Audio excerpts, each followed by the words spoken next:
of tissue processing is fixation. Fixation is a process in which the cell is kept as alive form. जैसे कि मतलब cell को इस तरह रखा जाता है जैसे कि वो अपनी alive form में होता है, जैसे कि लिविंग सेल होता है। इससे क्या होता है, जो टिश्यू होता है उसकी डिग्रेडेशन नहीं होती, ऑटोलाइसिस नहीं होती और पट्रिफिकेशन नहीं होती। पट्रिफिकेशन असल में कौन करते हैं? बैक्टीरिया करते हैं। तो इन सारे प्रोसेसेस को रोकने के लिए टिश्यू की फिक्सेशन की जाती है ताकि वो प्रिजर्व रहे। Fixation is the first step in tissue preservation for pathological diagnosis. Fixation क्या होता है? फर्स्ट स्टेप होता है प्रिजर्वेशन फॉर पैथोलॉजिकल डायग्नोसिस। कोई भी हिस्टोपैथोलॉजी लैब में सैंपल आया, उसकी हमने क्या करनी है? उसकी प्रिजर्वेशन करनी है, तो उसके लिए फिक्सेशन करेंगे। फिक्सेशन अरेस्ट ऑटोलाइसिस, अरेस्ट कर देता है, रोक देता है ऑटोलाइसिस को और पट्रिफिकेशन को। Putrefaction is degradation by bacteria.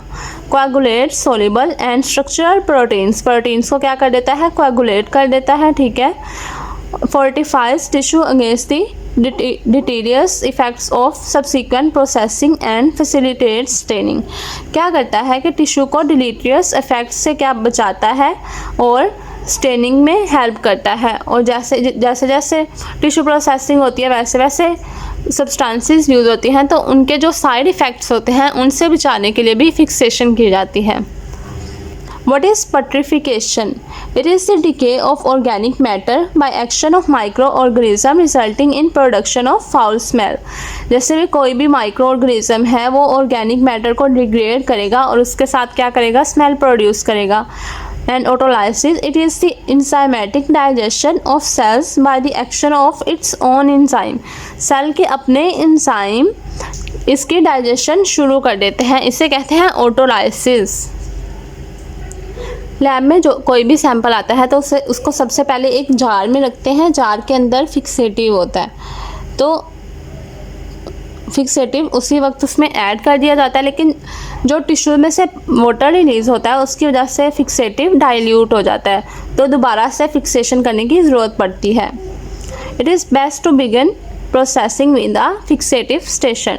Tissue processing कैसे बेस्ट होती है? फिक्सेटिव स्टेशन से स्टार्ट करने से। इनएडिक्वेटली फिक्स टिश्यू में एग्जिबिट जोनल फिक्सेशन।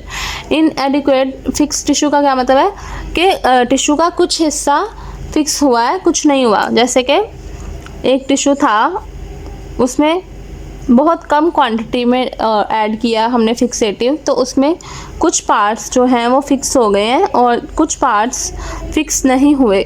तो जो पार्ट्स फिक्स हुए हैं उसको कहते हैं जोनल फिक्सेशन। मतलब जोन्स में जो फिक्सेशन होती है वो होती है, कुछ पार्ट्स फिक्स हो जाते हैं, कुछ नहीं होते डिहाइड्रेटिंग सॉल्यूशंस की वजह से।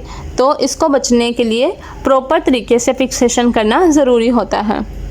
फिक्सेशन किस पे डिपेंड करती है? Size and type of the tissue plus time for the fixation. Tissue किस तरह का है, उसका साइज़ कितना है, उसकी टाइप कौन सी है और उसको हमने कितना टाइम दिया है फिक्सेटिव में, इन सब मैटर्स पे फिक्सेशन डिपेंड करती है। जो टिश्यू की आइडली थिकनेस होती है वो 2 to 4 मिलीमीटर होनी चाहिए फिक्सेशन के लिए। Most commonly used fixative is 10% neutral buffered formalin. Neutral buffered formalin जो होता है वो आइडियली फिक्सेटिव यूज़ होता है क्योंकि ये प्रोटीन्स को बेटर प्रिजर्व करता है और न्यूक्लियर डिटेल्स को अच्छी तरह से शो करवाता है।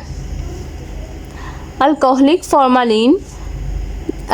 फॉर्मालिन के यूज़ करने से क्या होता है? पेनिट्रेशन रेट ज़्यादा हो जाता है और टाइम ऑफ फिक्सेशन कम हो जाता है। जितना ज़्यादा पेनिट्रेशन रेट होगा उतनी अच्छी तरह से फिक्सेटिव टिश्यू के अंदर चला जाएगा और उसकी वजह से जो टाइम होता है फिक्सेशन का वो कम हो जाएगा। अक्सर जो जिंक फॉर्मालिन को यूज़ किया जाता है फिक्सेटिव के तौर पे क्योंकि ये शार्प न्यूक्लियर डिटेल्स प्रोड्यूस करते हैं और स्टेनिंग कैपेबिलिटी को इन्हांस करते हैं। Non formalin fixative with glyoxal are used for their safety benefit.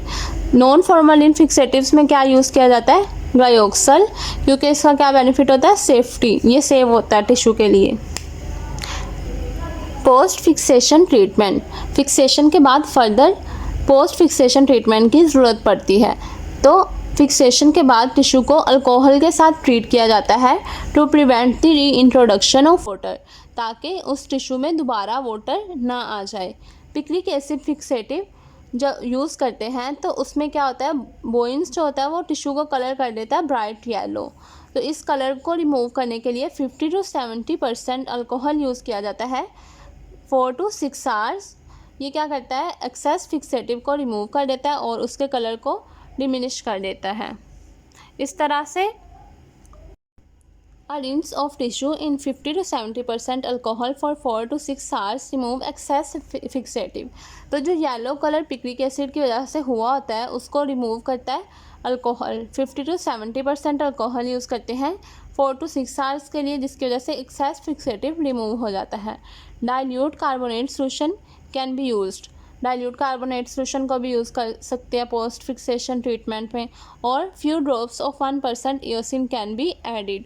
Eosin के ड्रॉप्स किस लिए ऐड करते हैं, जब भी स्पेसिमेन को प्रोसेस करना होता है उससे 30 मिनट्स पहले ईओसिन के ड्रॉप्स ऐड करते हैं ताकि जो टिश्यू के स्मॉल फ्रैगमेंट्स हैं वो नज़र आए एम्बेडिंग के दौरान।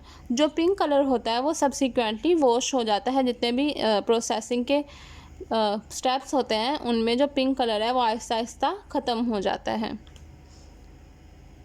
If you like this video, then must click on subscribe button.